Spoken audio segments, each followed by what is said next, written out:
Hello everyone and welcome to Lap of the World. I'm Richard. I'm Liz, and this is our 1992 Acura NSX. This car has done laps of 24 different racetracks to date, currently has over 290,000 miles on it. And we plan to add about 6,000 more in the next 2 weeks as we travel from Knoxville, Tennessee to Portland, Oregon for NS Expo 2021. So come along for the ride as we cross the country and join 100 or so other owners in celebrating a belated 30th anniversary of all things NSX.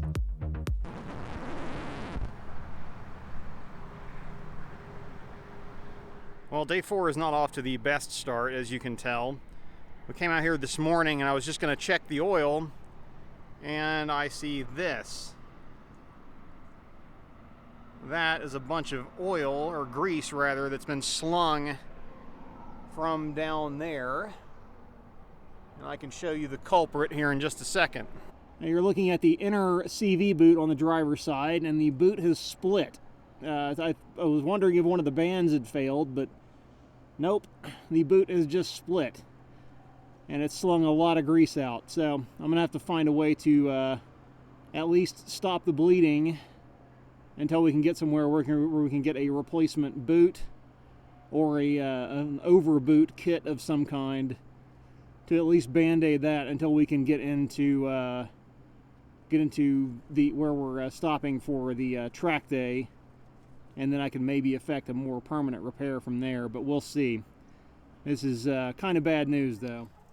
Well, our driver's side rear CV joint decided to split on us. And it slugged grease everywhere. So here we are at the local O'Reilly, and luckily they had a split boot replacement kit that we're going to use to kind of limp us along until we get to Oregon, hopefully we can actually replace it then. We have reached out to a bunch of people on NSX group, so if you know somebody who has a new CV boot, please let us know. There you go. We need a shop that can replace one in a day is what we need. Yeah, so the problem is it's the driver's side.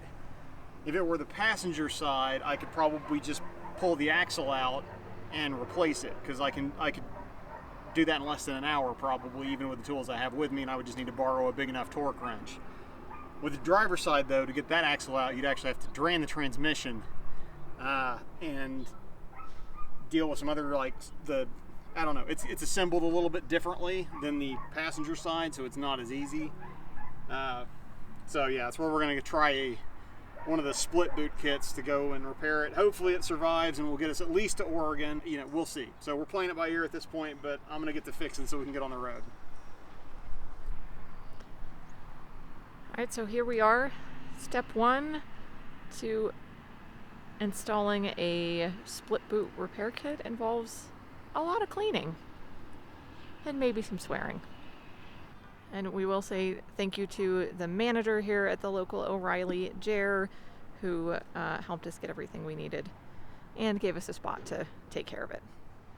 All right, so we've got step 2 mostly complete. So I've done some cleaning and then I've cut the boot off. So this is what I did to it, but I'll show you a close-up here in a second. But you can see right here is where it actually split. And that was where the grease was being flung out of at however many RPM the axle was spinning, which was enough that I don't remember which is centrifugal or centripetal force. Don't beat me up about that right now. I'm busy, but that's where it was all getting flung out of. So now that I've got this off, I need to do a little more cleaning before we can apply the replacement boot kit. Hi, I'm a boot. I suck. I'm torn. So with the old boot off and everything kind of cleaned off, we need to repack it with a little more grease, and then we need to get to putting the new boot kit on. Okay. All right, so we got the new grease in. Now we got to start joining our boot here. So it comes in 2 pieces, and you've got some really aggressive, probably it's just CA glue, super glue basically. They're going to put it in one of these little grooves and then stick it together as you put it over the axle. You do have to trim it to fit on the end. I've done a mostly decent job of that, and both my thumbs are still intact, so we'll call that a win. I'm probably going to take the approach, because just to keep things simple, I'm going to probably glue half of it together, like the bottom half together, and then I'll sandwich it around as I glue the top half.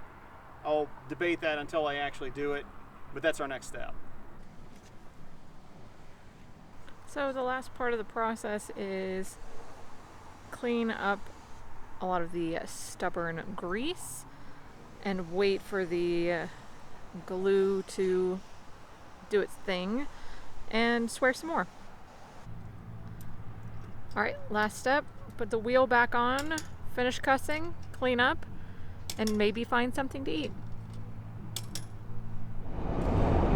Well, officially, good morning, well, I guess good afternoon, and welcome to day 4 of our cross-country drive. I'm Liz, that's Richard, and this is Lap of the World. Yeah, so I've done my morning calisthenics, swapping around the CV boot. So we've got a split boot kit that we procured from the O'Reillys, and many thanks to them for the hospitality. But we are back on the road. We were driving again, as you can tell, kind of tenuously. But yeah, I mean, hopefully that will stick. We gave the rubber cement, the super glue they give you with it, plenty of time to cure. Way more than what the kit recommended, just to make sure it was going to stay put. But we are going to check it the next time we stop for any reason, just to make sure that it's still there. Those things only have one job, and it's to protect the shmoo. It's like keep the axle grease in and keep water and scuzz out. But it's an important job, so they need to be where they are and not flinging grease all over the engine compartment. Anyhow. You going to say? Sorry, I was about to say that. That's all right. That's all I was going to say. Is I think because the NSX community is awesome. I kind of put a post up, and then Liz has been talking to a bunch of people. So if this for some reason doesn't stick, and we have to, we need a redo. We, I think, have at least a plan B, if not a plan C, in place at this point, should this repair not make it all the way into Oregon. Yeah, so thanks to everyone who responded, and we are going to just get back on the road. So we have left Rock Springs, Wyoming, and we are, fingers crossed, headed to Boise, Idaho. So, we'll pick you back up. I mean, it's actually lunchtime now, so we'll just pick you back up later.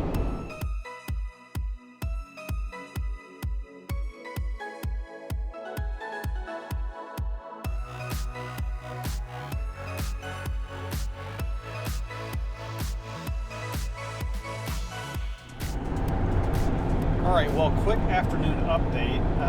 So far, so good. We are still on the road. We're probably a few hours in since our last update.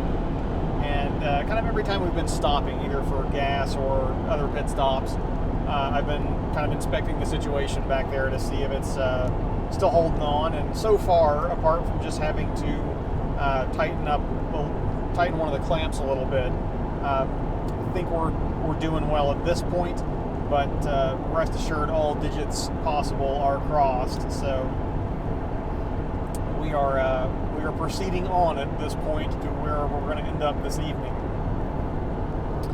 Yeah, and we just wanted to thank everyone again who has reached out with offers of help, garage space, parts, really any number of things.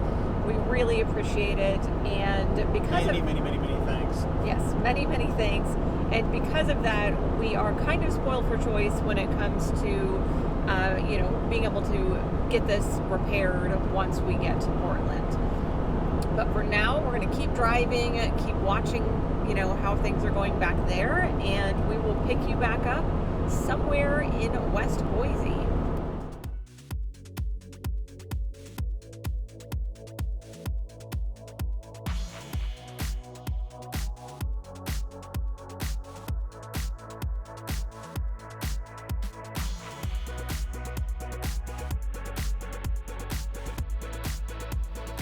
All right, so we made it to our hotel finally after one hell of a day.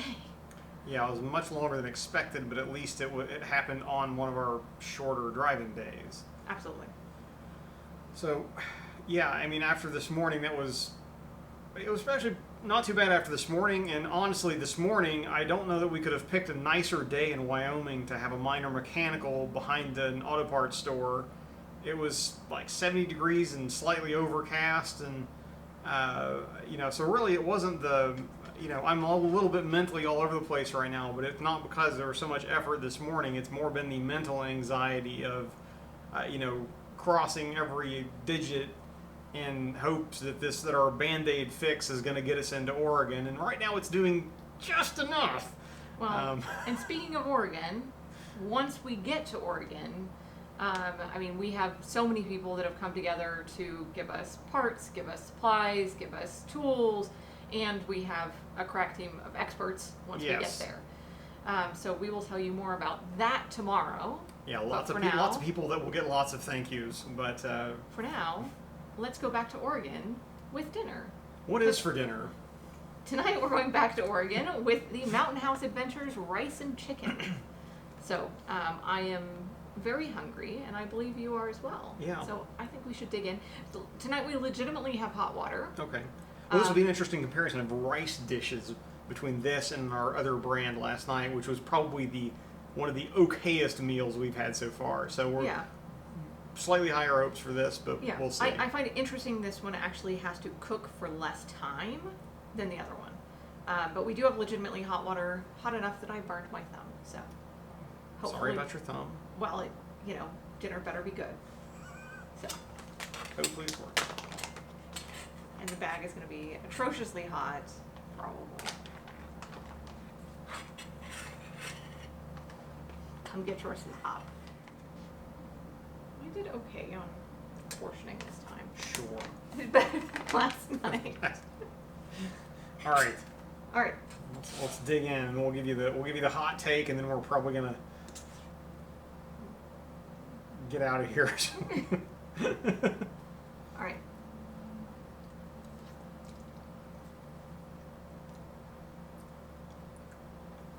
Okay.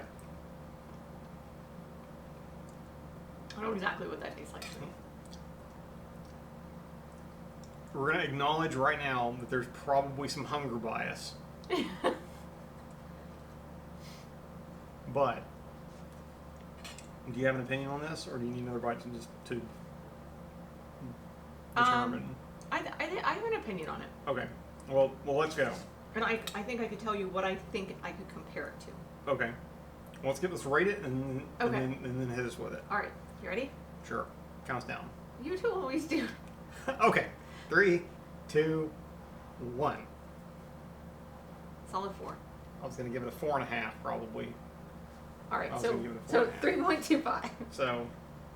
So you would rate this over the teriyaki. It's close. It's very close, but I would probably give it a little bit of edge. Might be the hunger bias talking there.